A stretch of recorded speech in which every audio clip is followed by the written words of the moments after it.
The conquest is not heralded by marching armies or saluted with martial parades.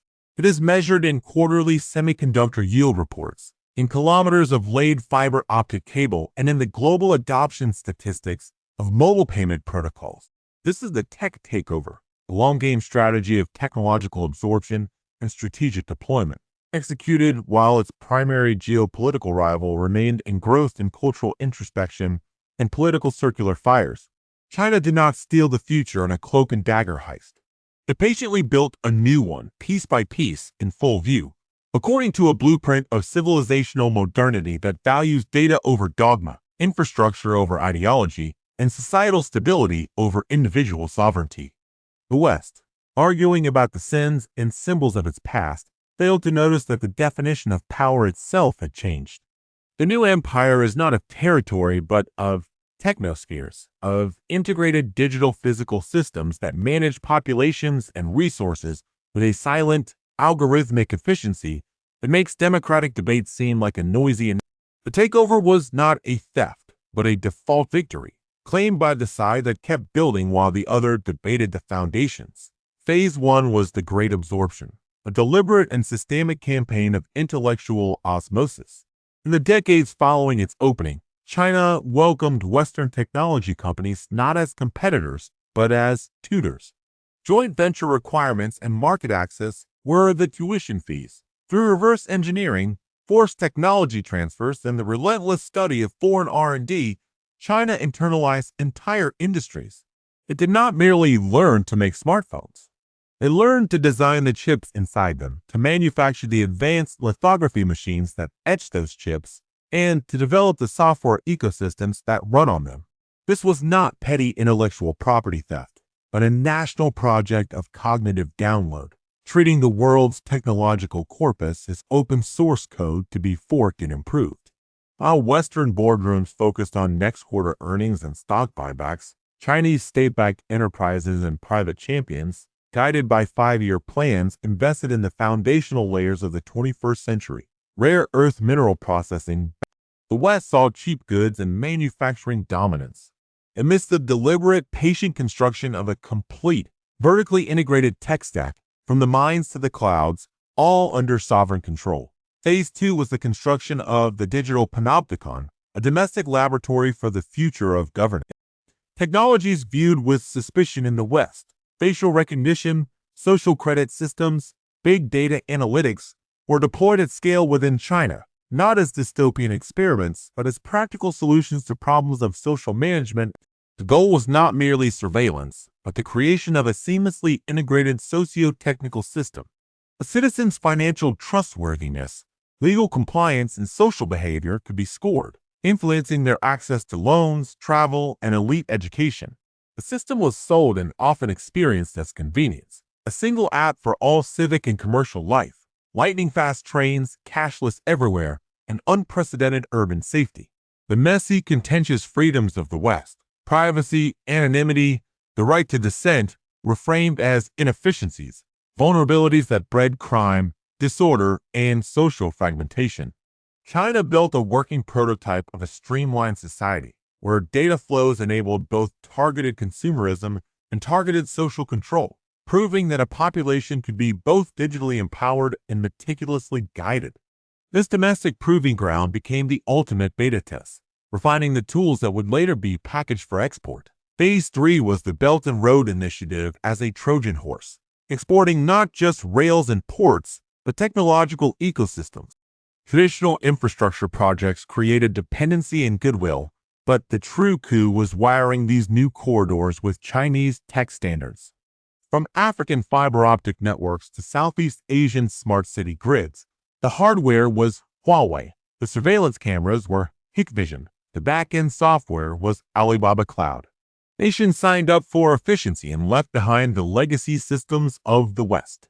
Crucially, they also imported the underlying architecture of control, centralized data management, integrated citizen ID platforms, and internet governance models that prioritize sovereignty and stability over the open web. China was not just building roads. It was laying the digital railroad tracks of the future, ensuring the trains of data, commerce, and influence would run on its gauges, through its switches. While the West offered aid with human rights conditionalities, China offered a complete turnkey package for modern nationhood.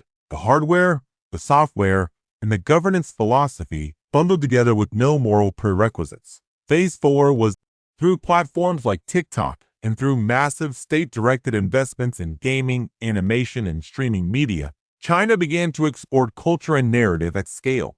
TikTok's algorithm, a black box of mesmerizing efficiency, did not just capture Western teenage attention.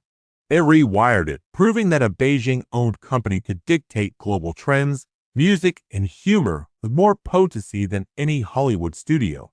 This was soft power engineered in a lab, leveraging data to maximize engagement and cultural penetration. Simultaneously, the Great Firewall was perfected and its principles globalized.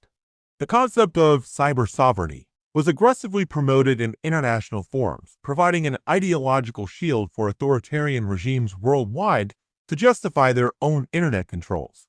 China framed the internet not as a global commons, but as national infrastructure, akin to an electrical grid to be regulated and secured as each state saw fit.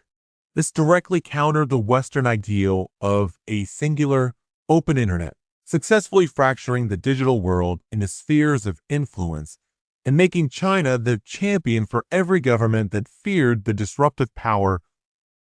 Having built the physical and digital infrastructure, China is now racing to define the virtual layers that will sit atop it. It is pouring state capital into the development of its own metaverse ecosystems, digital currencies, and central bank digital currency, the digital yuan. The digital yuan is not merely a cashless payment system. It is a programmable monetary tool allowing for targeted stimulus, real-time taxation, and the seamless integration of financial transactions with the social credit framework. Its potential for international trade is revolutionary, offering a way to bypass the US dollar-dominated SWIFT system entirely. In the metaverse, these companies are building not just entertainment spaces, but virtual factories, government service portals, and digital twin cities for urban management.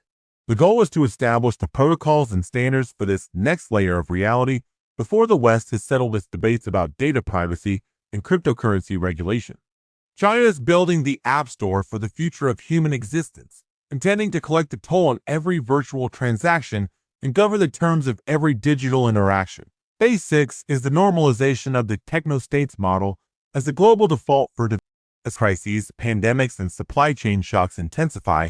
The Western model of liberal democracy appears increasingly slow, fractious, and ill-equipped for systematic long-term challenges.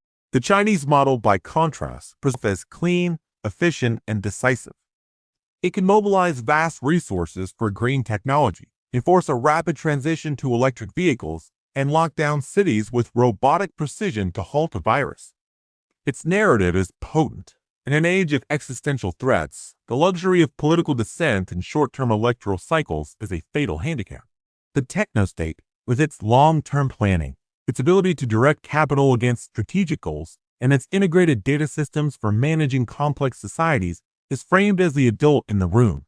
The takeover is finalized not when China surpasses the US in GDP, but when its governance operating system, the fusion of surveillance capitalism with state authoritarianism, all enabled by total technological integration, becomes the aspect. The future is not a place where China forces the world to speak Mandarin.